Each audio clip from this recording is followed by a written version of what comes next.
Bonjour l'élite.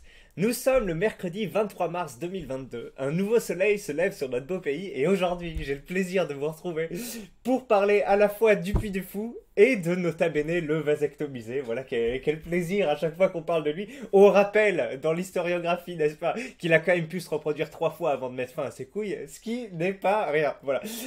Oui, donc notre ami Nota Bene met en cause gravement le Puy du Fou. Apparemment, lui ou ses amis, je suis pas encore renseigné, on va voir après, ont commis un livre, je sais pas, mais en tout cas ont rédigé un livre qui s'appelle Le Puy du Faux, bah, qui vient un peu comme le travail qui a été fait récemment sur Zemmour, hein, que toutes ces exagérations, ces imprécisions sur l'histoire. Je sais pas si vous avez entendu parler, mais il y a plusieurs vidéos qui sont sorties sur ça. Ben sans doute la même chose en livre sur le Puy du Fou, tout, voilà, les approximations, le terme de génocide vendéen, il y en a beaucoup comment ça s'appelle, le conteste. Je sais pas si vous êtes au courant, mais voilà.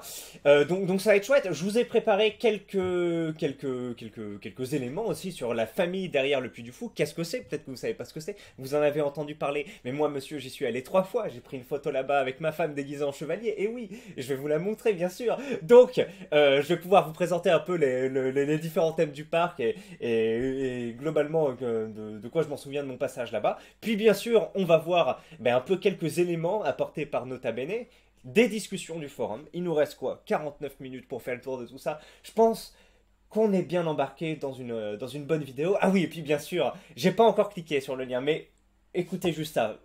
Mais il ne se contente pas de déconstruire le récit national du Puy du Fou. Il propose aussi des améliorations pour tendre davantage vers l'objectivité scientifique. Tiens donc. Et comme par exemple un spectacle sur le premier russe qui s'est converti à l'islam et qui a voyagé en Perse et en Inde. Ah, ça fait plaisir. Est-ce qu'il n'y a pas un petit agenda caché? Mais en tout cas, on est parti pour une belle vidéo. J'envoie le générique, on se retrouve après.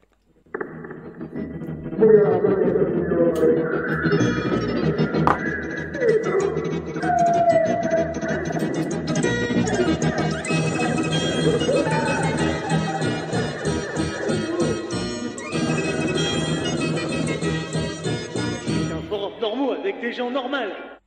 Hop. Alors, avant tout, petite contextualisation. Le Puy du Fou est né de l'initiative donc de la famille de Villiers et plus particulièrement de Philippe de Villiers qui est encore là assez jeune, hein, photo prise en 2007. Ah mais vous voyez pas trop, je suis bête.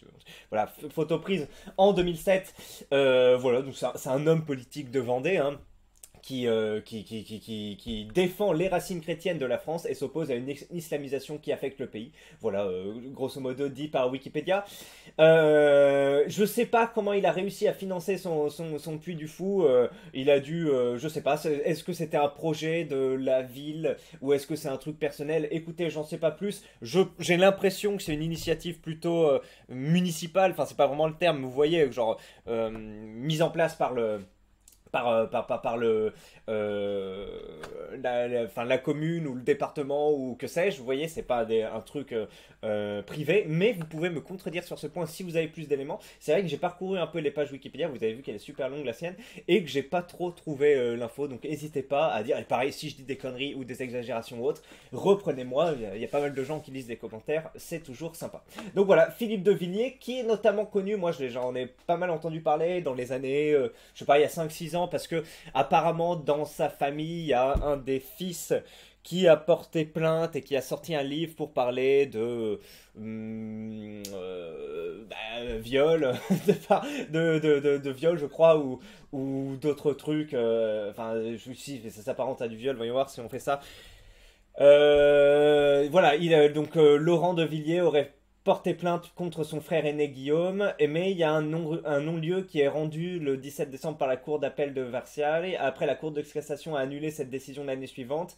Et finalement, la cour d'appel de Lyon prononce à son tour le non-lieu le 12 octobre 2012. Et on clôt définitivement le dossier pour défaut de charges suffisantes. Voilà, donc il y a eu cette petite affaire qui a fait parler un peu de la famille. Mais il y a pas que ça, puisque dans la famille Philippe de Villiers, il y a eu le père, il y a eu le frère, il y a eu le frère qui est accusé, et puis il y a eu l'oncle, au final, Pierre de Villiers, et oui, je vais me baisser, le général bien connu, qui a fait parler de lui, je dirais, dans les années 2017, regardez l'année 2017, suite à son renvoi de l'armée par Emmanuel Macron. Alors, est-ce que c'était, je sais pas, une position de Macron Moi, je sais pas, j'ai pas trop suivi. Et si il y en a peut-être qui sont renseignés dans les commentaires, si vous avez vu pourquoi il a été viré par Macron, quels étaient les tenants et les aboutissants de ça. Je sais qu'il y avait pas mal de militaires, même Durand, qui étaient pro-général de Villiers. Je me souviens que j'étais, je sais plus dans à quel endroit à un moment, mais il y avait des militaires à côté de moi. Il fait putain, Macron cet enculé, il a viré de Villiers. Et alors que c'était des militaires, genre homme Durand, tu vois. Et pourtant, eux étaient, je sais pas, ils avaient l'air d'être respectueux envers le général issu de bonne famille, etc. Donc il y avait effectivement une espèce de consensus. Il y a pas, je veux dire, il n'y a pas que euh, les bourgeois officiers, tu vois, qui étaient qui condamnaient ça. Il y avait, enfin moi de ce que j'ai lu, quoi, ça m'avait un peu étonné. Pour moi, je veux dire, qu'est-ce qu'en a à foutre un militaire qu'un général soit exclu. Mais bref, je sais pas trop, moi, j'ai jamais fait l'armée ou autre, mais ça m'avait étonné. Donc voilà, le général Pierre de Villiers qui est relié puisque c'est le frère de Philippe de Villiers. Voilà, je crois qu'on le voit là. Famille La Jolie de Villiers, père Jacques de Villiers et fratrie Philippe de Villiers. D'ailleurs, on va s'intéresser au grand-père, qui a l'air d'être intéressant. Chef de la famille, là, il est le père de Philippe, Pierre, Bertrand et Emmanuel de Villiers. Et c'était aussi un résistant, chef d'entreprise et homme politique français. Voilà. Et on continue. Maintenant que je vous ai présenté la famille de Villiers, relativement connue, soutien d'Éric Zemmour récemment, vous avez pu le voir dans divers, comment ça s'appelle, conférences qu'il a données, hein, il est dans le public. Voilà, il a un sourire large. Eh bien, je vous présente le Puy du Fou. Qu'est-ce que c'est? C'est un parc à thème. Attendez, regardez ce qu'on en est. Le Puy du Fou est un complexe de loisirs français à thématique historique situé sur la commune des Épaisses, en Vendée. Fondé en 1989, il regroupe la Ciné et le Grand Parc. Et c'est son fils Nicolas de Villiers qui le préside depuis 2004. On va voir financement quand même, parce que j'ai pas lu financement. On parle de financer à la Russie. Alors attendez, qui détient? On va voir, détient. Si on voit ça. Bon, écoutez, on va pas savoir plus qui détient. Est-ce que c'est un truc privé ou est-ce que c'est un truc public? Reprend des éléments historiques d'une manière générale, etc. Le parc évoque entre autres le thème de la guerre de Vendée. Il est le quatrième parc de France derrière Disneyland. À Disneyland. Attendez, quoi? Il est le quatrième parc de France derrière les parcs Disneyland et Walt Disney Studios. D'accord, je savais pas que ça était deux trucs différents, Disneyland et Walt Disney Studios et le parc Astérix. Le parc Astérix, incroyable. Vous pouvez y aller en même temps, bien sûr, que les jeunes gens qui ont des chèques vacances payés par vos impôts. Vous allez pouvoir profiter d'une ambiance spéciale au parc Astérix, hein, de la multitude des vigiles qui sont là, des mecs qui s'embrouillent dans les queues, effectivement. Je ne m'y attendais pas en y allant. J'étais assez étonné, effectivement.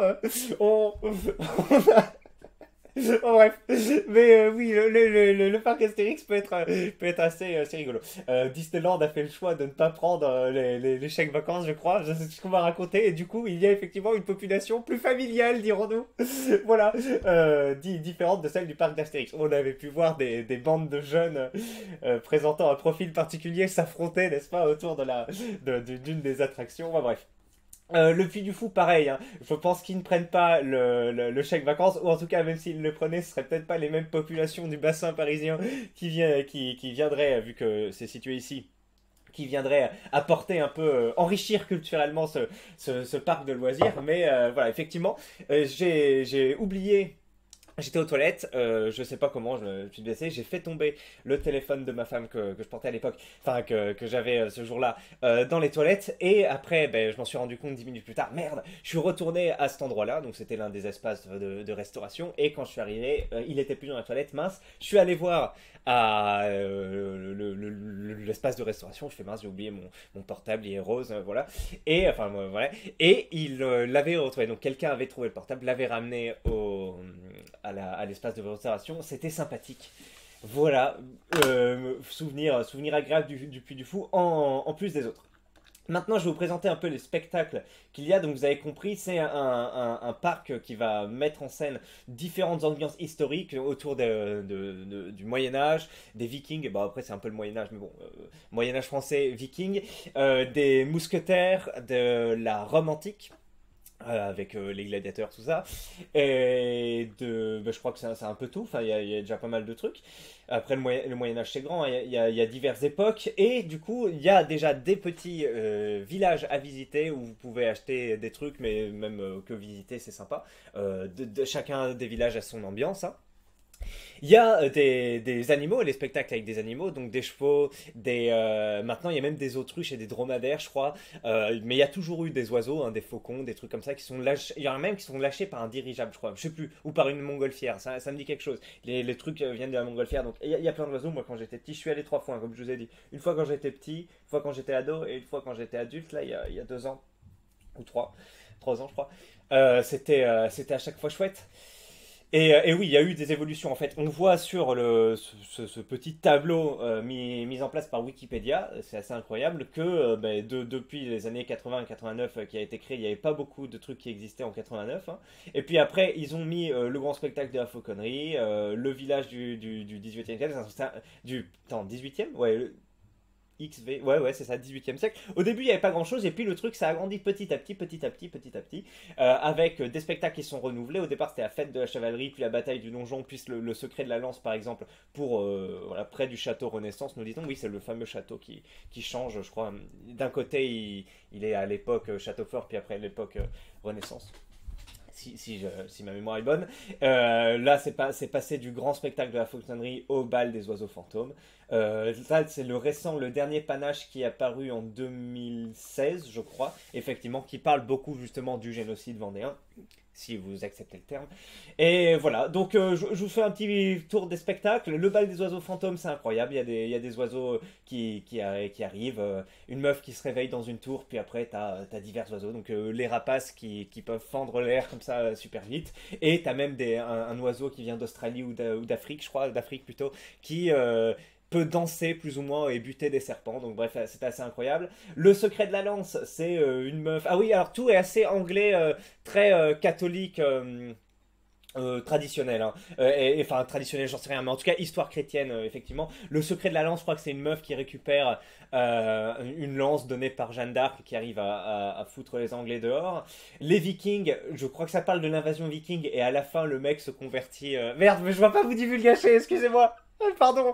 Non mais allez-y, de toute façon, on n'est pas là pour savoir comment se finit le truc. On est là pour voir comment les mecs se battent avec leurs épées et les dialogues et les costumes, etc. Donc bref, on s'en fiche. Donc les Vikings, le gars à la fin se convertit, je crois, au christianisme, hein, le Viking, mais ce qui est plus ou moins arrivé.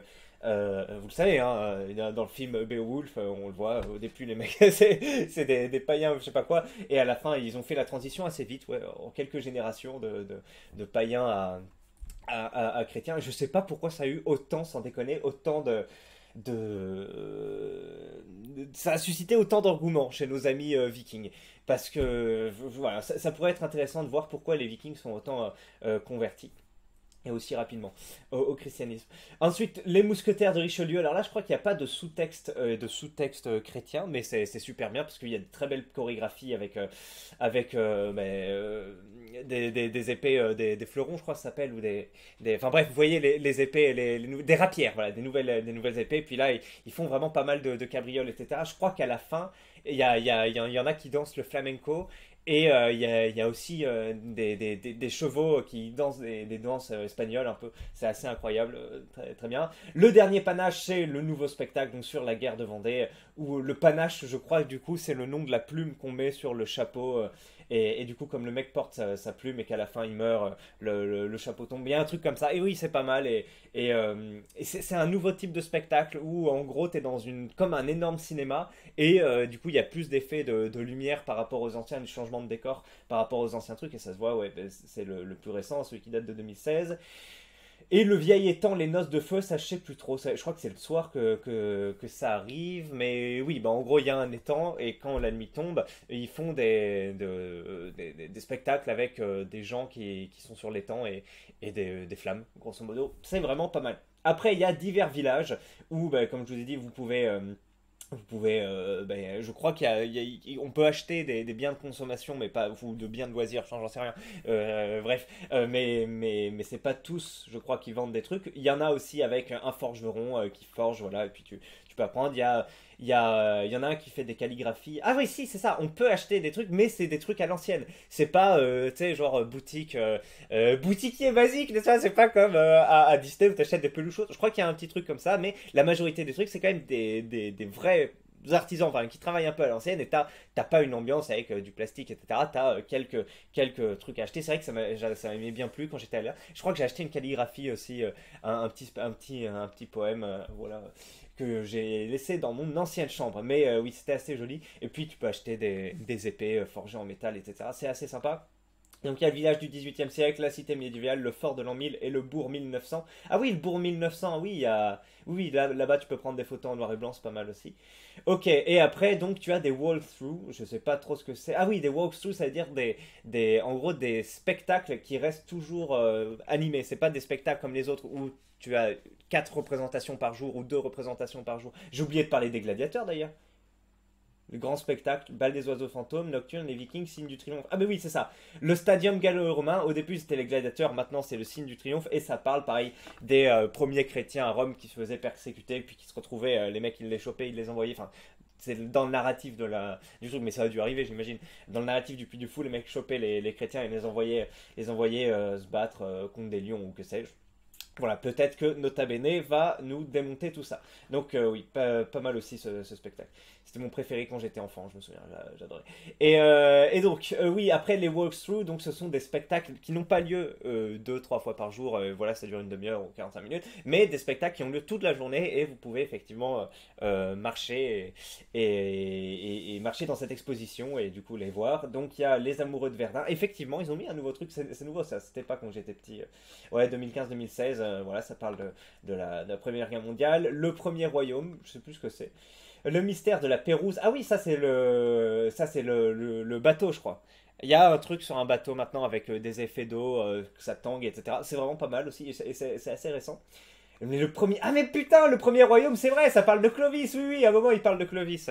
C'est ça, le premier royaume parle de Clovis, donc effectivement, premier royaume de France, avec Clovis qui devient roi de France, et donc il y en a qui dénoncent le fait que pour certains la France démarre à partir de Clovis, il y en a d'autres qui disent non, ça démarre à partir de la Révolution, etc. Mais là, je pense qu'ils sont plutôt en position équipe Clovis. Le monde imaginaire de La Fontaine, ah, on parle de La Fontaine, je m'en souviens plus trop, la renaissance du château. Autre spectacle et animation, voilà, il y a d'autres trucs. Bon, écoutez, ça fait déjà pas mal qu'on en parle. Regardez, on peut voir sur le Wikipédia le nombre de places. Les Vikings, c'est 3500. Le signe du triomphe, les gladiateurs, c'est 6500. Le secret de la lance, 4000. Le bal des oiseaux, 3000. Mousquetaires, 3000. Et le dernier panache, 2400. Et c'est un espace à la gloire de François Athanase Charette de la Contrie. Voilà. Ayant combattu lors de la guerre de Corée, et non pas du tout la guerre de Vendée, bien sûr. Après, vous pouvez aller lire le truc controverse que j'ai lu aussi. Donc, est-ce que c'est un avant-goût au livre Le Puy du Faux? Sans doute. Voilà, qu'il dénonce que la République est mal présentée dans Le Puy du Fou, que c'est un instrument idéologique, etc. Moi, j'ai tout lu, c'est pas trop mal. Il y a aussi des controverses sur les conditions de travail, sur comment ça s'appelle, les conditions d'élevage des animaux. Regardez, maltraitance animale avec la tête de l'ami Hugo Clément. On dirait vraiment un troll sur cette vidéo. Moi j'ai l'impression qu'ils ont pris vraiment cette vidéo pour le faire passer pour un mec mesquin qui essaye de te baiser avec un sourire. Regardez, mais bref, c'est assez incroyable. Donc c'était notre petite introduction sur le Puy du Fou où vous voyez ce que c'est. J'ai pas trop d'images à vous proposer. Bah si, j'en ai une. Regardez ça les amis. Et oui, vous voyez, ma petite femme avec l'habit du Puy du Fou. Donc ça, je crois que c'est dans le fort de l'an 1000 ou dans le village médiéval. Mais en gros, t'as un endroit où tu peux t'habiller comme ça. Et bon, du coup, la photo est payante, je crois. Hein. Je suis pas sûr. Non, je crois que la photo est gratuite. Je sais plus. Mais en tout cas, on l'a fait. Et non, je crois que c'est. Je sais plus. Écoutez, regardez, moi, comme j'ai le swag, hein, comme on peut dire, le swag, cet ancien terme qui est un peu désuet désormais, mais sympathique, en chevalier, et ma femme en dame de château. C'est chouette. Allez hop, continuons maintenant. On va voir ce qui se passe sur Twitter. Que va nous dire Nota Bene, le grand vasectomisé Benjamin Briot de son vrai nom? Si vous vous intéressez la réécriture de l'histoire, au-delà des très beaux spectacles, il concède qu'ils sont très beaux. Foncez sur l'ouvrage de Larère Mathilde et Âge moyen. Ah, Âge moyen, on a déjà parlé. Oui, Âge moyen, c'est actuel Moyen-Âge. On avait eu l'occasion d'en parler dans la vidéo sur Julien Rochdy. D'ailleurs, je vais vous faire un petit point sur les... Non, je vais pas vous faire un petit point sur les vidéos qu'on avait déjà fait sur Julien Rochdy et sur Nota Bene, mais écoutez, j'ai fait une vidéo sur la vasectomie de Nota Bene, si allez, je vous fais ça finalement. J'ai fait une vidéo sur la vasectomie de Nota Bene, vous tapez œil élite Nota Bene, hop, et vous pouvez la retrouver ici tout simplement. Pendant que Nota Bene se vasectomise, une asiatique a un plan pour génocider les blancs, effectivement. Et l'autre, c'était qui tac, tac, tac, tac, tac. Attendez. C'était œil élite Rochdy. Recadrage de Rochdy pour sa vidéo sur la chevalerie. Voilà, où on avait parlé de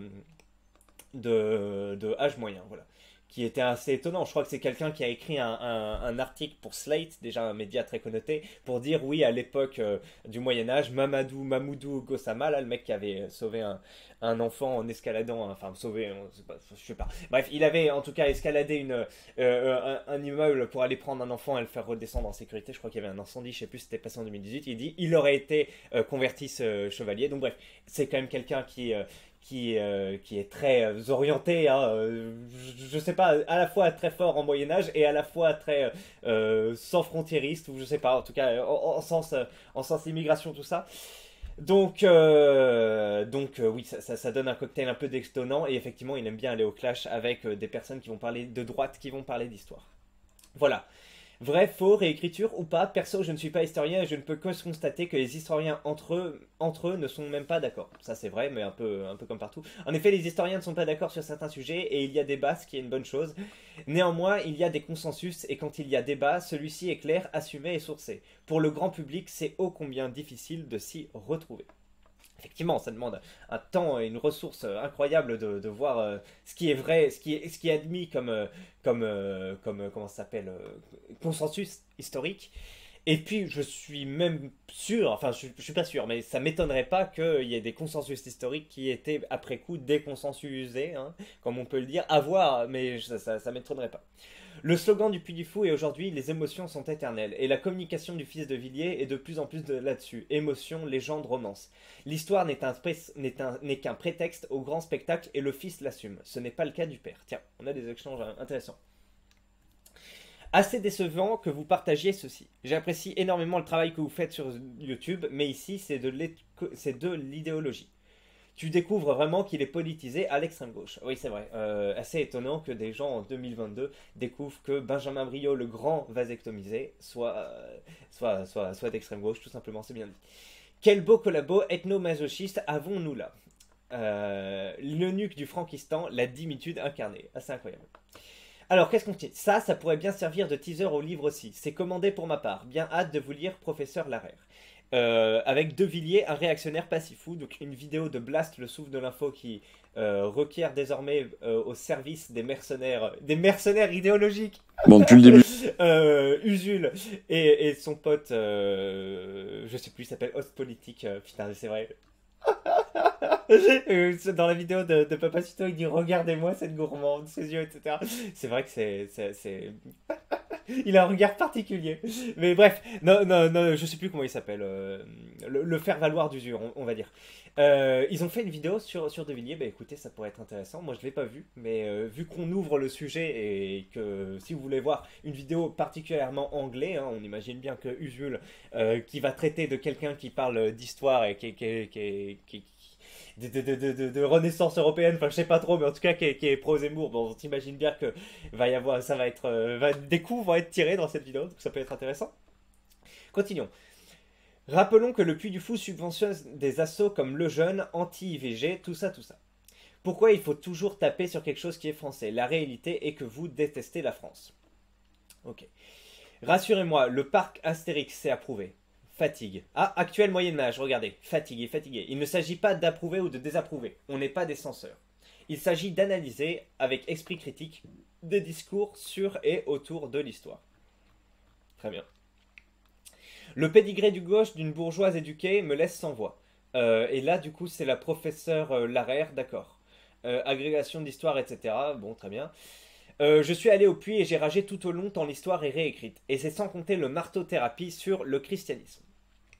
Effectivement, faut le savoir avant d'aller au Puy du Fou et pas se laisser, pas se laisser surprendre. Après, si on est particulièrement aigri, qu'on trouve que le christianisme c'est vraiment le problème en France en ce moment, etc., ben oui, ça peut être un petit choc. Moi, j'ai pas l'impression que ce soit l'une des causes principales du fait que la France est en train de se déclasser mondialement, qu'on est en train d'avoir des conditions de vie qui vont peut-être devenir plus dures à divers niveaux, hein. Travail, la sécurité, tout ça. J'ai pas l'impression qu'il y a un lien direct avec le christianisme et tout ce qui est propagande. Après, c'est pas pour autant que ça peut être faux historiquement ou autre, mais pour moi, c'est pas la priorité effectivement de parler sur ça. Après, c'est pas parce que tu mets en avant un livre une fois toutes les 4 pleines lunes sur ça qu'effectivement, toi aussi, tu considères que c'est le grand cheval de bataille de notre époque. Du coup, le Puy du Faux pourrait changer de slogan, non? Par exemple, nos spectacles n'attendent que vous, ou ils n'attendent que vous, pas l'histoire. Ah oui, Puy du Fou, l'histoire n'attend que vous, alors qu'on dit que c'est... enfin bref, que c'est pas exact historiquement. Très bien, je savais pas que c'était l'histoire n'attend que vous. Bah ils l'ont fait. Le slogan actuel est les émotions sont éternelles. Effectivement, il y a eu un petit glissement alors où ils se sont dit bon effectivement on n'est pas sûr de la précision historique à 99%, on va donc changer notre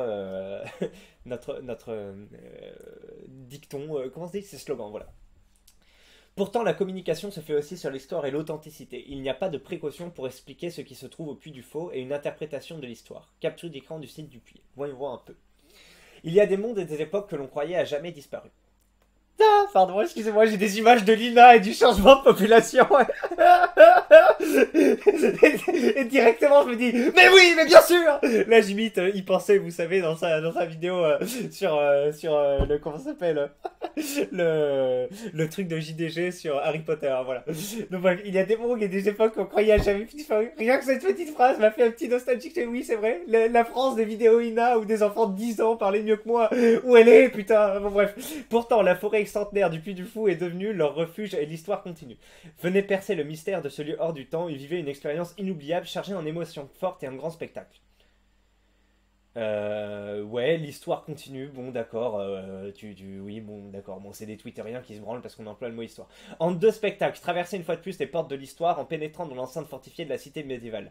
Vous y découvrirez toutes les richesses. Oui, bon d'accord, tu dis que tu vas traverser les portes de l'histoire, on n'est pas en train de dire que c'est une précision historique à 100%, mais oui, enfin c'est... Quoi, donc c'est... À partir du moment où t'emploies un mot un peu... comment dire? Non mais c'est... Eux, ils veulent que tu puisses parler d'histoire avec un grand H que si tu as une précision 100% et que je sais pas, est-ce que tu as le droit du coup d'aborder des choses qui échappent au consensus historique?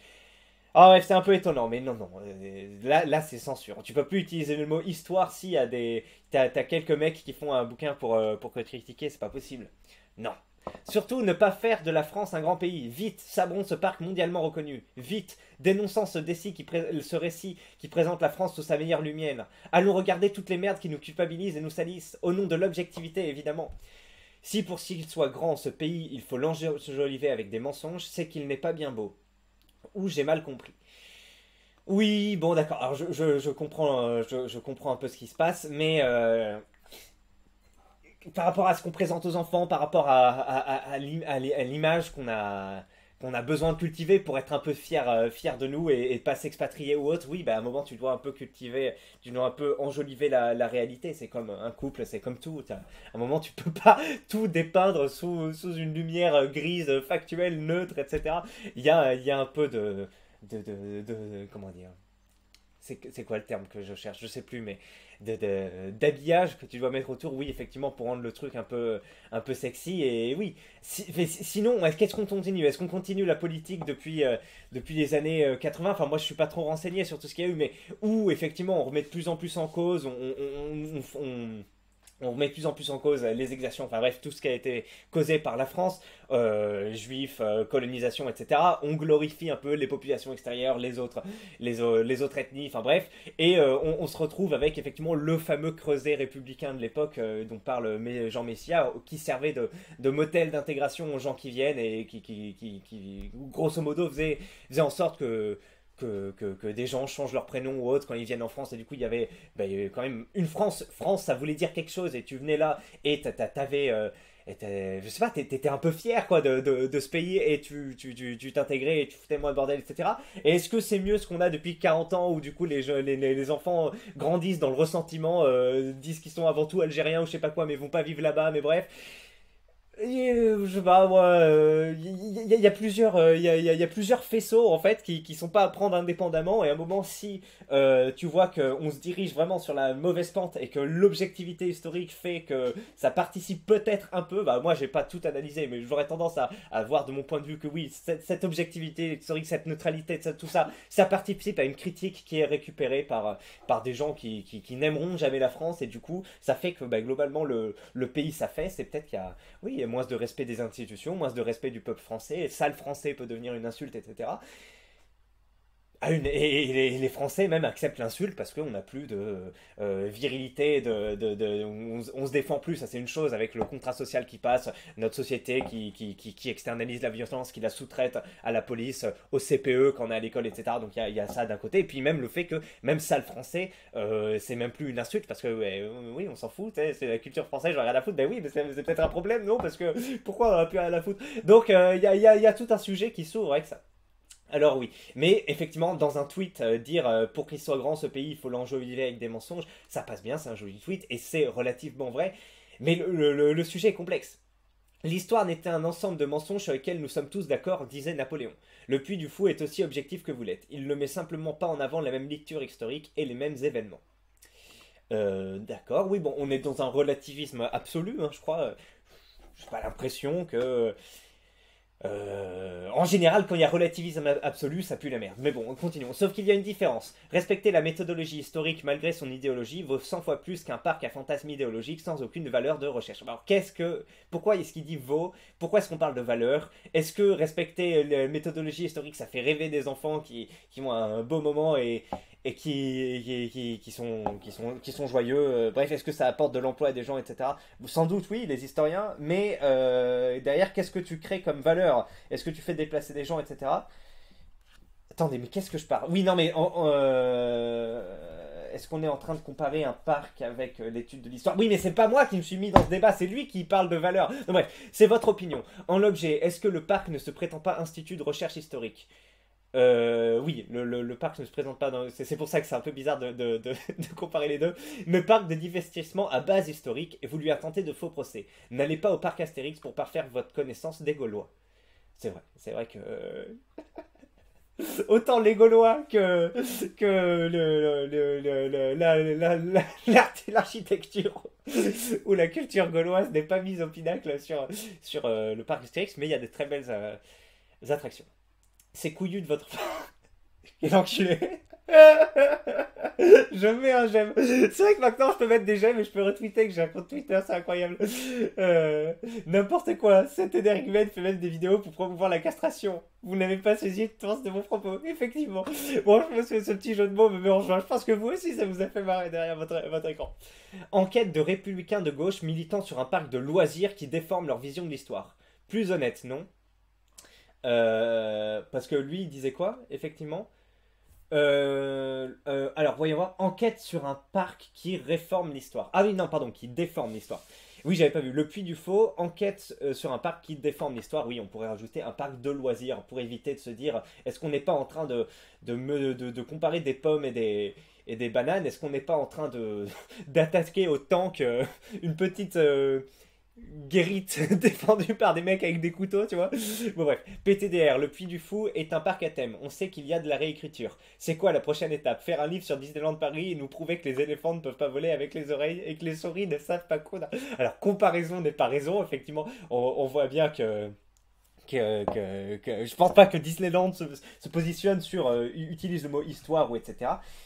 Bon, pour moi, le débat a lieu d'être. Hein. Le débat a lieu d'être, le livre a lieu d'être. C'est assez sympa de parler de ce qui peut être faux, etc. Comme partout, puisque c'est un endroit visité par des milliers de personnes. Ce serait quand même bien de savoir est-ce que le degré de mensonge, etc. Le degré de mensonge, d'appropriation ou autre. Moi, ça m'intéresse, vu que j'y suis déjà allé plusieurs fois. Après, je me souviens pas précisément des thèmes abordés, des phrases dites ou autres, donc je pourrais pas dire, enfin ça m'a pas imprégné, mais ce qui compte c'est que quand tu passes là, effectivement, tu as une petite nostalgie, tu as une petite, une petite émotion positive, enfin c'est pas forcément nostalgie d'ailleurs le terme, mais bref, un parc à loisirs, quoi. C'est pas qui se base sur des éléments qui ont pu exister. Enfin, le génocide vendéen, mais après, je sais même plus si le terme génocide vendéen est employé dans le parc. Alors, c'est sur le Puy du Fou? Non, le Puy du Fou. Il y est une petite blague nulle. Oui, ça parle du Puy du Fou. D'accord. Le preneur de son nous instruit sur la réécriture de l'histoire. Merci à lui. Effectivement, vu que Nota Bene n'a pas de diplôme d'histoire ou autre, les gens se moquent un peu de son expertise. Nota Bene ose nous faire la morale sur la falsification de l'histoire. Il n'y a plus rien qui va. Alors c'est très bien de sortir ce genre de tweet, mais derrière, il faut un peu appuyer par des arguments, montrer en quoi lui-même a falsifié l'histoire à quelque niveau que ce soit. Mais après, ça, c'est un débat de geek historien, ça n'intéresse pas le grand public. Comme le geek de muscu, le geek de boxe, etc. Le fond du puits aurait pu marcher aussi. Il y a beaucoup trop de variantes possibles. Effectivement. Il ne répond qu'aux tweets qui sont un peu sympas, un peu rigolos, etc. Bah après, c'est normal, je pense. Twitter, c'est tellement la merde. Même moi, je vois, hein, je suis pas trop exposé ou autre. Mais déjà, avec les commentaires, t'as un peu la flemme de répondre à ceux qui sont méchants ou autres, ou ceux qui sont critiques un peu négativement. Alors, alors oui, je comprends que sur Twitter, tu fasses la part des uns et des autres. C'est surtout la gauche qui a réécrit l'histoire en privant pendant des dizaines d'années le programme scolaire du 19e siècle. Pourquoi? Parce que celui-ci rabaisse l'importance de la Révolution. Et oui, le dernier roi de France n'est pas Louis XVI. Ah, effectivement, est-ce qu'il y a eu une petite réécriture historique de ce côté-là? Historienne très à gauche quand même, hein. Mathilde Larrière a corrigé Manuel Valls à propos du Saint de Marianne et Nicolas Sarkozy sur les Gaulois. Ah, on voit un peu la tête de notre ami qui a écrit le livre. Je commande juste pour dire soutien et courage face à la marée de réacs moisis qui visiblement n'apprécient pas qu'on leur mette leur nez dans leur caca. Quand la gauche donne encore et toujours des leçons. Merci de me rappeler de prendre comme chaque année mes places pour un week-end au Puy du Fou. J'ai même prévu d'y emmener des amis. C'est pas toi qui, dans la vidéo sur la polémique de Battlefield World War 1 sur le fait que la France et la Russie n'étaient pas présentes au profit des Américains, que ce n'était pas si grave?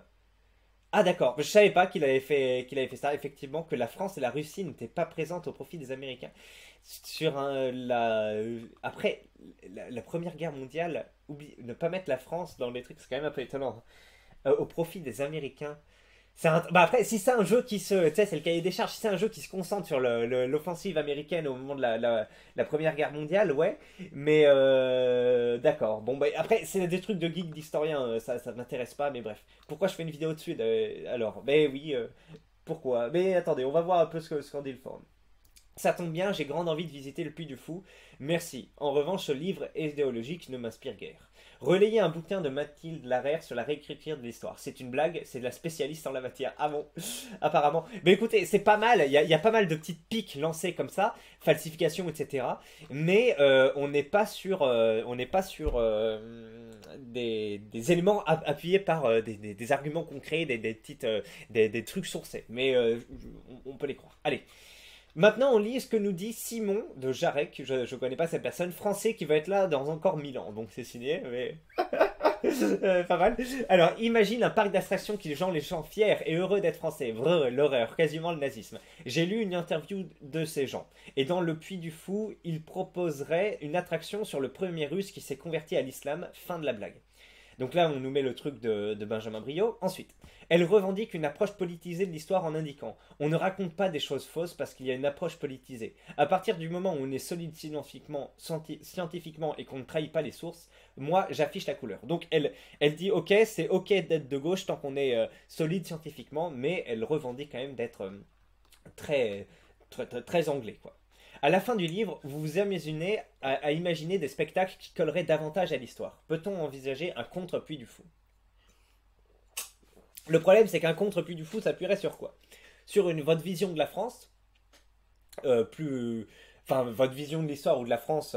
Enfin, on va voir ce qu'elle répond, d'accord. Mais pour moi, ce serait donc des gens qui seraient dans la posture critique, etc., qui proposeraient des trucs à thème de gauche, et ça biderait formidablement parce que personne qui serait intéressé. Les gens qui seraient intéressés pour faire ça seraient les geeks histoire qui iraient, mais tous ceux qui. Enfin, je veux dire, ça attirait peu de monde. Donc, en fait, c'est assez drôle d'imaginer un conte Puy du Fou. Peut-être que ce serait une exposition qui durerait 2 semaines et qui n'aurait pas besoin de fonds incroyables pour la faire financer. Mais on pourrait pas lancer une telle initiative à l'inverse, parce qu'il y a besoin d'exaltation, il y a besoin de financement tout simplement. Alors qu'est-ce qu'elle dit? Effectivement, il y a la possibilité, pas de faire un contre Puy du Fou, mais de faire un parc avec des spectacles et des décors, parce que c'est très réussi et très jouissif.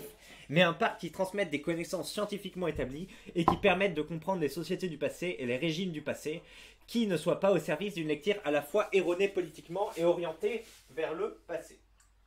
Ah mais présenté comme ça, oui, effectivement. On peut tout à fait, oui, comme elle le dit, oui, on peut faire un truc multiculturel ou autre, ça pourrait marcher. Alors, il y a la volonté de ne pas critiquer sans rien proposer. On trouvait ça assez divertissant de se dire que ce qu'on ferait si on avait les moyens du Puy du Fou. Après, les moyens du Puy du Fou, ils ont été gagnés petit à petit. Moi, ça m'intéressait surtout de sortir du carcan nationaliste, en proposant un spectacle qui contiendrait les circulations transculturelles et géographiques au tout début de la modernité. C'était sur le premier russe converti à l'islam qui est parti en Perse, en Inde. C'est une matière aussi de montrer que les identités culturelles et religieuses pouvaient être beaucoup moins fixes que l'on s'imagine et que la version proposée par le Puy du Fou. Donc effectivement, ils sont dans leur vision anglaise assez incroyable et ils proposent de nous parler d'islam pour pas changer. Russe converti à l'islam et du coup montrer des autres cultures parce que oui effectivement on n'a pas assez de culture en France, hein. On mange beaucoup trop français, hein. On n'est pas abreuvé par des trucs américains ou autres toute la journée, on a des vêtements français, on a des... enfin je sais pas mais bref, il faut encore plus détruire ça et encore plus parler de transculturel, il faut que les gens qui viennent d'autres cultures, qui ont d'autres religions que la religion de la France des années 1200, enfin je sais pas, de la conversion de Clovis à la loi de 1905. Donc bref, l'islam, il faut que les gens soient encore plus fiers de l'islam et de tout ce qui peut les éloigner de la culture française, n'est-ce pas, et de ce référentiel qui nous unit pour que ce soit génial, pour qu'il y ait encore moins de sentiments d'attachement, qu'on veuille encore plus frauder. Bon après ça, tu vas me dire frauder les impôts, c'est pas forcément lié parce que tu peux avoir des mecs un peu nationalistes à la bench qui pourtant fraudent les trucs sans vergogne, donc c'est pas forcément lié, mais il y a quand même, on peut dire qu'il y a un petit lien, parce que le mec qui grandit là, qui en a rien à foutre de son pays, qui bande sur l'islam ou autre et qui pense qu'à s'expatrier à Dubaï, tu vois, le fait qu'il y a encore plus dans le programme et dans l'offre de divertissement française d'éléments qui puissent lui permettre de se rattacher à une autre culture fait qu'il sera encore moins attaché là, qu'il voudra encore moins payer d'impôts, encore moins respecter les autochtones, grosso modo, les institutions. Donc oui, pour moi j'ai pas la preuve, et il y a sans doute pas d'études là-dessus, mais oui, la polémique sur le prénom de Éric Zemmour, là, qui dit qu'il faut changer les prénoms, etc., est intéressante parce qu'elle permet de se dire, oui, c'est un élément, une attache qui décroche les gens, et surtout les nouveaux immigrés, descendants d'immigrés, du creuset républicain de l'unité française. Donc oui, tu donnes un prénom issu du calendrier islamique, donc c'est pas un calendrier français chrétien traditionnel, donc déjà, par son prénom, le mec dit, je viens d'autre part, je m'identifie à un autre truc, et je vais pas me mouler au moule français, quel qu'il soit. Et bien en plus, si t'as un programme qui va un peu cracher sur la France, même si c'est objectif, et encenser d'autres cultures, et que t'as en plus un parc qui va parler de mecs qui sont convertis à l'islam, etc., mais tu vas encore plus être dans cette position où au final t'es décolonial ou je sais pas quoi, et tu vas encore plus oui on aggrave tout ce qu'on connaît depuis 20 ans de personnes qui s'intègrent pas, et voilà, oui, tu détestes encore plus les institutions, etc. Elle avoue aussi s'être éclatée au PDF. C'est assez jouissif. Au Puy du Fou, quoi. Et ça reste le plus premier quand on va en famille dans un parc d'attractions, je pense. Oui, jouir en famille, c'est important. La privation de gonade amène à des résultats étonnants, visiblement. Attends, gonade, ça me parle, c'est les cours de SVT. Allez, il nous reste quoi, 7 minutes pour voir un peu ce qu'on nous dit. Alors oui, parce qu'il y a des gens pro Puy du Fou et des gens pro vision de Nota Bene et de ses potes sur le forum, mais il nous reste que 7 minutes pour voir ça. Sponsorisé par de grands historiens comme Nota Bene ou Charlie Donger, qui cumulent à eux deux 6 mois en licence d'histoire. C'est rigolo. Sortir du carcan nationaliste. Il y en a marre de l'histoire du pays, mais bon, pourquoi s'énerver sur un mec qui a décidé de se couper les couilles et qui a moins en moins de... J'ai l'impression... Comment il s'appelle? Nota Bene. J'ai l'impression que ces vidéos... Ah non, quand même, 350 000 vues en un jour. Ah non, non, non, je croyais que ça... 4 découvertes écologie glauque. Putain, c'est incroyable. D'accord, ok, je croyais qu'il faisait moins de vues. Enfin, peut-être par rapport à une grande époque, c'est moins. Mais parce que depuis 2020, les gens qui sont sur TikTok, etc., il y a moins de vues. Mais non, non, très bien. Il continue à... il bénéficie encore d'une très large audience. Il a juste déconstruit sa fertilité, ce fils de Timp, nous dit-on. Effectivement, les grands déconstructeurs continuent leur œuvre. Faudra qu'un jour on m'explique toute la complexité de la maladie mentale qu'est le gauchisme. Qu'est-ce qu'un gauchiste a à gagner en promouvant le salafisme? Alors, je sais plus trop. C'est quoi le salafisme déjà? C'est de la doctrine? Je sais plus. Mais oui, pourquoi le mec bande directement sur un gars qui s'est converti à l'islam alors qu'il y a, genre, il y a pas assez de problématiques en France autour de cette religion? Il veut encore exalter la fibre avec ça? Et il veut qu'encore les gens qui se peut-être n'en ont rien à foutre ou autre soient encore plus, je sais pas, au contact de cette merveilleuse religion d'amour, de tolérance et de paix. Enfin bref. On imagine bien sûr que celui qui bande sur les gens qui se convertissent à l'islam habite lui-même dans un quartier où la majorité des gens sont musulmans, n'est-ce pas? Bref, et ce que nous concluons est qu'en dépit du slogan «L'histoire vous étend», il n'y a au Puy du Fou aucune histoire, au sens de méthode scientifique d'enquête permettant de mieux comprendre les sociétés d'hier. Ok, l'histoire c'est la méthode scientifique d'enquête permettant de mieux comprendre les, les sociétés d'hier. Ok, ben, t'es sûr? Parce que rien que les vêtements, tout ça, les armes, ça, c'est déjà un petit truc, quoi. Ah, elle a fait tout un fil. D'accord, ben on peut lire ça. En 2021, Philippe de Villiers répondait à un journaliste qui lui demandait que répondez-vous quand on vous dit que vos spectacles ont un parti pris idéologique? Ce sont les gens qui ne viennent pas qui disent ça. Eh bien, nous sommes venus, nous avons vu, et voici notre réponse. Je croyais qu'il assumait qu'il y avait un parti pris idéologique. Ce livre à 8 mains est une analyse de la façon dont le Puy du Fou parle du passé, rencontre du passé, et ce que nous avons montré, la façon dont il fabrique un passé. Et surtout, pourquoi. Nous nous sommes intéressés au Puy du Fou en raison de son énorme succès. Parce qu'il attire les scolaires, ce qui comme enseignant nous préoccupe, parce qu'il est devenu un modèle pour d'autres régions, mais aussi à l'étranger. Mais aussi parce qu'il insère dans un courant plus vaste d'entreprises de réécriture de l'histoire et qu'il participe pleinement à la bataille culturelle que mène la droite extrême. Et pour le faire, nous avons procédé à la méthode de notre discipline. Prenant déjà au sérieux l'arc chronologique du parc qui court des Gaulois au Poilu. Nous sommes donc partis. Ah oui, nous sommes donc partis. Une antiquisante, je sais pas ce que c'est, un médiéviste, un moderniste et un contemporanéiste. D'accord, donc c'est des professionnels de l'histoire sur l'antique, sur le médiéval, sur l'époque moderne et sur l'époque contemporaine. Nous avons mené une enquête de terrain attentive. 3 journées pleines à enchaîner les spectacles que nous avons tous vus au moins une fois, à visiter hôtels et shops, restaurants, cités et villages reconstitués. Bon, c'est assez rigolo qu'ils présentent ça comme une enquête, alors qu'ils sont juste allés visiter le parc. Mais bon, on imagine qu'ils ont pris des notes, etc. Mais c'est rigolo. Noircissant nos cahiers de notes, mon ta gueule. Je vais pas dire ça parce que déjà ça commence mal. Noircissant nos cahiers de notes. Bon, bref. Enfin, je veux dire. Ok, tu mets de l'emphase autour de fait que tu as pris des notes, quoi, mais ça me saoule. Je veux bien, hein. Bref, vous voyez ce que je veux dire ou pas? On est là en train. Bah après, c'est un peu ce que je fais, quoi. Employer des mots un peu plus savants que ce qui pourrait être employé en plein milieu pour être sympa. Allez, vas-y, finalement, je vais lire. Noircissant nos cahiers de notes, tapant frénétiquement. Non, il y a frénétiquement, ça me casse les couilles. Nous avons prêté attention aux nombreux livres, goodies et gourmandises en vente. Nous nous sommes procurés quelques livres pédagogiques à l'appui des spectacles proposés par le parc. D'accord. Nous avons analysé le site internet. Nous avons visionné les vidéos d'anciens spectacles, les archives de l'INA sur les débuts du puits. Ah, moi aussi, j'aime bien voir les archives de l'INA. Nous avons lu la bibliographie sur le parc, des travaux de nos collègues du livre manifeste de Philippe de Villiers. Bref, fidèle à la méthode de notre discipline, nous avons varié et croisé les sources. Et ouais. Et ce que nous concluons, c'est qu'en dépit du slogan «L'histoire vous attend», il n'y a au Puy du Fou aucune histoire au sens de méthode. Voilà. Aucune.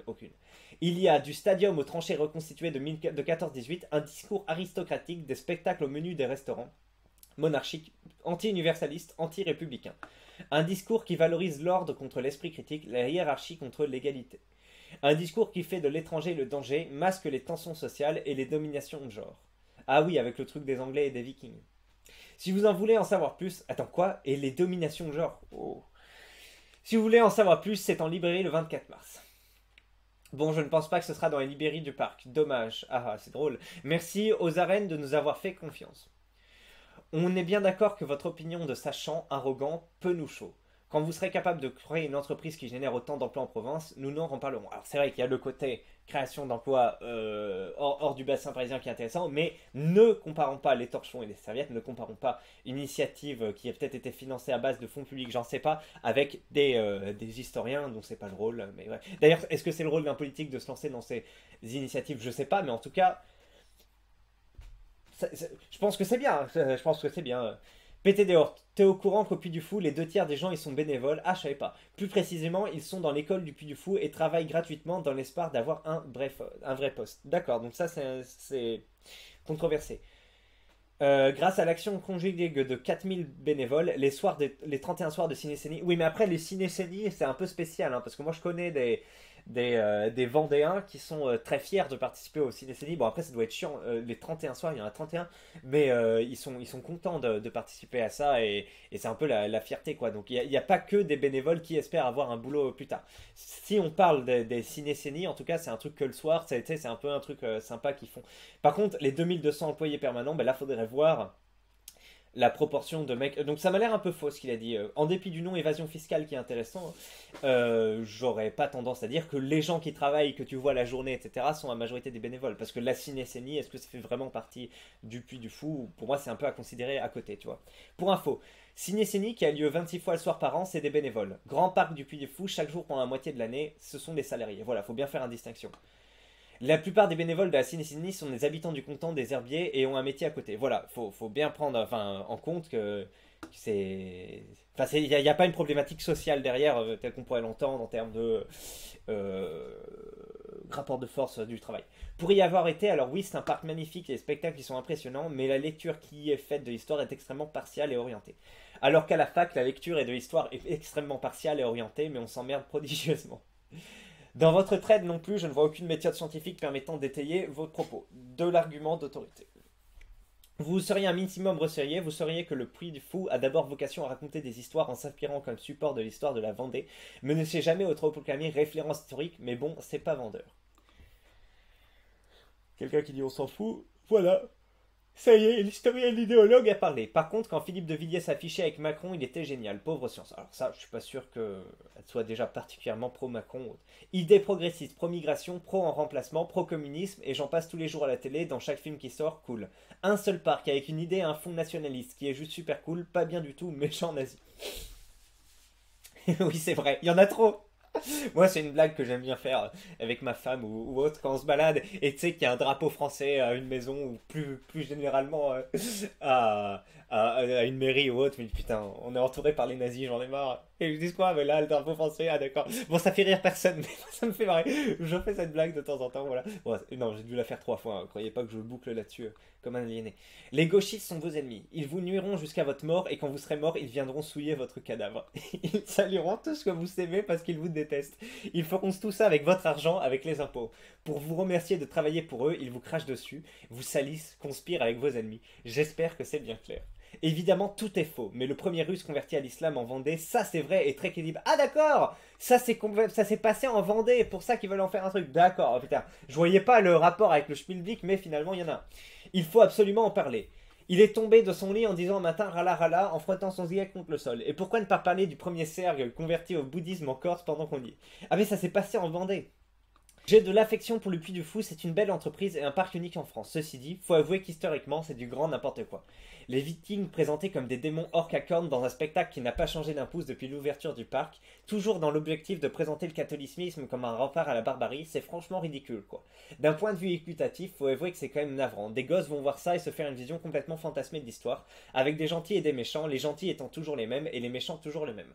Aucune nuance, aucune pédagogie historique, on te vend des fantasmes qui ont 2 siècles de retard sans aucune perspective historique. Ah c'est vrai qu'ils ont encore des cornes les Vikings, c'est possible. C'est vraiment dommage quand on voit les moyens du parc, les efforts sur certains spectacles, mais engager un historien sérieux, même dans leur camp politique, pour refaire certains spectacles franchement datés et littéralement faux de bout en bout et historiquement, c'est trop demandé. Vous voyez que sur le forum, ça tire plutôt sans arguments sur Nota Bene, etc. Enfin, ça va faire des arguments de que vasectomiser, etc. Mais par contre, dès qu'on parle d'histoire, là, c'est plutôt les arguments sont plutôt dans la balance de ceux qui disent puis du faux, etc. Non, encore une fois, de loin de là. Tu transpires la rage à plein nez sur les Vendéens. La rage, pas du tout la rage de quoi. Ah putain, mais de quoi on parle? Oui, les chrétiens sont les gentils et les barbares invasifs sont les méchants. En quoi c'est un problème le gauchias? C'est toujours un plaisir de débattre sereinement avec les reilles. Je me demande qui de Nota Bene, de l'éducation nationale et du Puy du Fou a le plus contribué à donner le goût de l'histoire aux gamins. Ça peut être les trois comme un seul, par contre, c'est tout le principe de la vulgarisation. Je rajouterai à la liste des émissions comme C'est pas sorcier, Quelle aventure, Secret d'histoire ou le dessous des cartes cependant. C'est dingue, ils sont obsédés par le fait de tout détruire. Ils veulent absolument imposer leur lecture comme la seule valable, toujours à biaiser les événements selon leur axiome, pour forcer la sape et empêcher la constitution de ce qu'ils condamnent comme étant un crime. Ils ne reprennent pas Mélenchon qui instrumentalise les invasions romaines pour justifier les invasions africaines par exemple. Ils présentent tout ce qui vient de l'étranger comme génial, vital et inséparable pour nous forcer à tolérer les changements. Alors ça, on imagine que c'est assez anglais comme manière d'interpréter leurs actions aussi. La vie des sans-couilles ne compte pas. Mais oui, les Vikings sont des trans qui sont venus en paix fleurir les monastères francs. C'est pas comme s'ils avaient mis à sac de nombreuses villes et assiégé Paris. Et surtout, ils pratiquaient encore l'esclavage et donc la prise d'esclaves puisque païens. Hommes de paille encore, et encore, toujours plus. Encore des Vikings trans et des démons à cornes de 3 mètres qui sortent de l'eau en brûlant tout sur leur passage. Entre des Vikings trans, donc hyper progressistes quoi, et des démons à cornes de 3 mètres qui sortent de l'eau en brûlant tout sur leur passage, avant de se faire arrêter par une apparition divine qui ramène tout le village dans le monde des bisounours. Il y a un entre-deux, tu penses pas? Les sources historiques me les décrivent de cette manière. Ça vous dérange, on dirait. Ah bon? Les Vikings étaient décrits comme surgissant de nulle part, faisant un coup de force et s'en allant le plus rapidement possible. Ah d'accord, je croyais que tu allais parler de l'apparition divine. Faisant des sortes de razzias. Ça correspond d'ailleurs exactement à comment les décrivent les chroniqueurs arabes. Quelque temps plus tard, prenant confiance, ils assiègent la ville de Paris et conquièrent une partie de la Grande Bretagne. Alors oui, enfin, c'est vrai qu'il y a eu des invasions vikings, c'est vrai que les mecs ont fait des sièges oui, ont défoncé, ont pris des esclaves, etc. Alors oui, ils n'avaient pas de cordes, mais les présenter au terme d'un spectacle comme des envahisseurs, c'est pas choquant, non? C'est pas choquant, il y a bien un moment dans l'histoire où ça a été le cas. Même s'ils étaient beaucoup des marchands, etc. On le sait, on le sait. Mais il y en a quand même eu qui étaient des guerriers, des rapieurs, non? Enfin, je crois pas, me tromper. Je suis jamais allé, mais dans le Puy du Fou. Mais depuis quand le Puy du Fou veut enseigner l'histoire? Ce n'est que le thème du parc, ce n'est pas un musée. Je pense que c'est surtout un bouc émissaire. Tiens, je vais charger. Pour viser à déconstruire l'histoire de la France et le roman national plutôt que de débunk des anecdotes ou des faits obvious et sans importance. Allez, on va à la dernière page et ça sera terminé de cette vidéo qui dure 57 minutes, presque une heure. Ben dis donc. Notons aussi l'utilisation massive de gauchistes, de droitards ou fachos pour exclure directement toute possibilité d'un débat entre personnes civilisées capables de supporter l'altérité. Restons bien dans notre en soi. Oui, effectivement, c'est pour ça qu'il faut éviter d'employer droit tardé aussi, je suis d'accord. Pour le coup, le droit tardé ne sort que quand la personne en face fait face d'un manque flagrant de... Excusez-moi. D'honnêteté intellectuelle. Je ne l'ai pas sorti aux autres propos de droite, sûrement vu que l'axe roman national, mais qui était capable d'un minimum de nuance et de réflexion.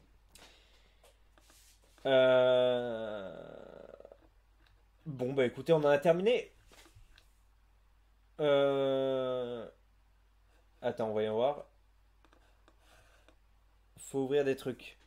Roman Britons, Celts, English Noblemen, Iron Blacksmith. D'accord, il y a des trucs effectivement où ils mettent des noirs dans toutes les périodes et toutes les civilisations. Bon, bah écoutez, on en a terminé avec cette vidéo. Est-ce que ça vous a donné envie d'acheter ce livre? Je pense pas. En tout cas, ça ouvre un petit sujet. Écoutez, si vous êtes jamais allé au Puy du Fou, allez-y en ayant conscience que c'est un peu anglais, quoi, voire plus qu'un peu. qu'un livre existe pour dénoncer un peu les trucs, les approximations historiques ou les erreurs ou les partis pris, et qu'à la fin de ce livre, on propose notamment de parler d'un Russe qui s'est converti à l'islam, voilà. Si ça vous donne envie de l'acheter. Et ben non, ben, c'est terminé. Que conclure à cette vidéo? Oui, on a appris des trucs, on a appris des trucs. Voilà, mais moi, je reste très critique vis-à-vis de tout ce qui est déconstruction, etc. Neutralité ou autre. Toute cette neutralité est quand même anglais d'une certaine façon. Là, on voit qu'il parle d'islam, etc. Il y a un sous-texte, comme quand il parle de Mamoudou Gassama, etc. Ouais, qui contribue pour moi à détruire la civilisation telle qu'on la connaît aujourd'hui et notre bien-être, la facilité à vivre dans un pays où bah, tu te fais pas agresser à tous les coins de rue. Enfin, c'est l'un des trucs, mais il y en a d'autres, hein, l'un des points. Et effectivement, aller dans ce type de travail de déconstruction, au final, est utile de manière neutre, hein, ça fait avancer l'histoire, la connaissance, etc. Mais tu sais, toute chose égale par ailleurs, tu sais, quand tu pèses tout, tu vois, tout ce qu'implique ce genre de choses, on se retrouve quand même avec bah, une déconstruction qui fait pour moi avancer la machine dans le mauvais sens, hein. Voilà, voilà ce que je retiens de cette vidéo. Mais bref, faudrait faire un truc qui pèse un peu tout le pour et contre, une espèce d'énorme matrice entre qu'est-ce qui est le mieux entre. Ouais, mais il y en a qui disent oui, mais c'est toujours la vérité qui doit être importante. Oui, mais alors du coup, là, est-ce que c'est la vérité? Parce que la vérité, elle peut être mise à jour comme ça dans un petit article qui existera, mais là ils font quand même un livre, ils font de la pub dessus, il y a Nota Bene qui partage ça, etc. Donc il y a, je veux dire, c'est pas que exposer la vérité, il y a un petit travail de aller contre, quoi, de pas d'imposer, mais au moins vous voyez, je- non, non, non, allez, je m'éloigne un peu des rives du sujet et j'accède peut-être à des niveaux d'analyse qui échappent à mes capacités intellectuelles. En tout cas, je vous souhaite une bonne après-midi ou une bonne journée. Je ne pense pas que vous soyez tous restés jusqu'à la fin de cette vidéo, mais si vous l'êtes, ben merci beaucoup. Et puis, à la prochaine, Elite. Allez, c'était un plaisir. Salut et bonne journée.